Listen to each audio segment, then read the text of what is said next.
My name is Ozymandias, King of Kings. Look on my works, ye mighty, and despair. This is a massive boast, shouted to an empty desert by a broken statue. These are the giant disembodied stone legs that inspired those lines. They belong to Ramesses II, an Egyptian pharaoh who officially adopted the throne name Ozymandias.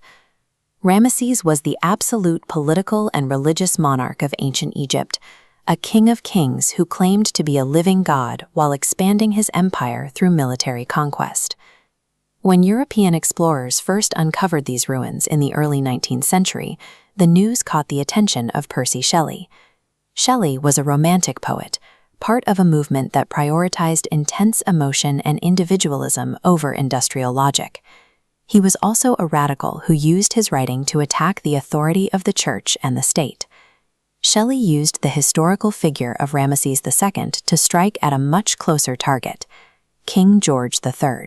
At the time the poem was written, George III was seen by many as an oppressive tyrant who had outstayed his welcome, overseeing decades of military conflict and the loss of the American colonies. The opening imagery of the poem immediately dismantles the aura of absolute authority. An empire built on supreme arrogance and relentless military might is introduced to the reader as a pathetic, shattered rock sinking into the ground. Looking at this bust of Ramesses, you can see the precise expression Shelley describes in the poem, a wrinkled lip and sneer of cold command.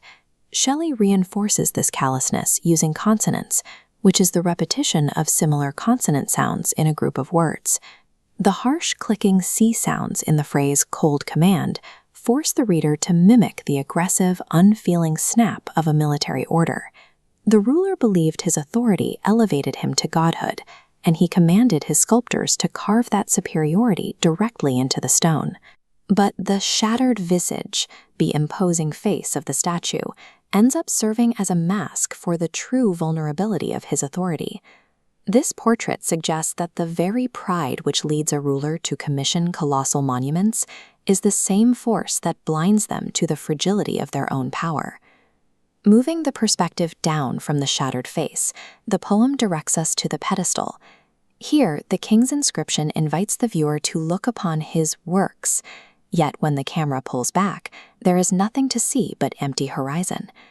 This photograph displays the wide, featureless expanse of the sand dunes.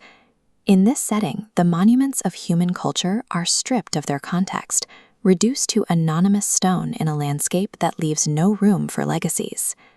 Shelley emphasizes this vastness through alliteration, the repetition of the same starting sound across consecutive words. Phrases like boundless and bare and lone and level force the reader to draw out the syllables, mimicking the monotonous, unending scale of nature. The creeping, relentless movement of the desert slowly swallows a stone monument whole. The literal sands of the Egyptian desert function as a physical clock, steadily burying the memory of the man who thought he owned the land. A king can extract wealth and conquer neighbors, but the slow, methodical erasure executed by nature is the absolute victor over human ambition. Shelley chose the sonnet for this work, a 14-line poem that had been used for centuries to express devotion and romantic love.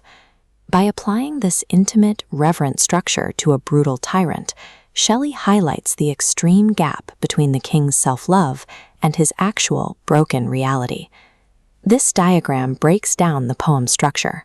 Shelley takes the 8-line and 6-line split typical of a Petrarchan sonnet and begins to blend it with the distinct mechanics of a Shakespearean sonnet, which uses a different rhyme pattern.